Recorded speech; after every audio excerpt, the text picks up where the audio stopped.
ঢুকে তো পড়লাম নতুন ক্যাফেতে। জানি না খাবারে কিরকম রিভিউ খাবার। শুধু সময় চলে আসুক আর পেট ভরুক।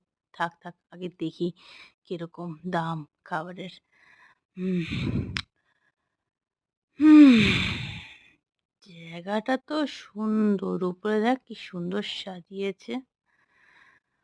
ওইদিকে দেখ কি সুন্দর সাজিয়েছে। ভ্যালেন্টাইনস ডে চলছে তো।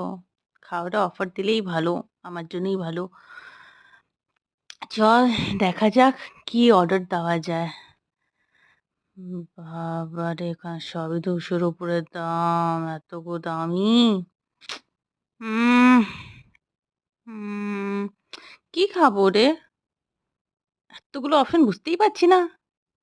চল আজকে পিজ্জা খেতে ইচ্ছা করছে। কোথায় রে তুই? এই জলটা খুলবো? ওরে বাবা! ৳১০০ র দাম।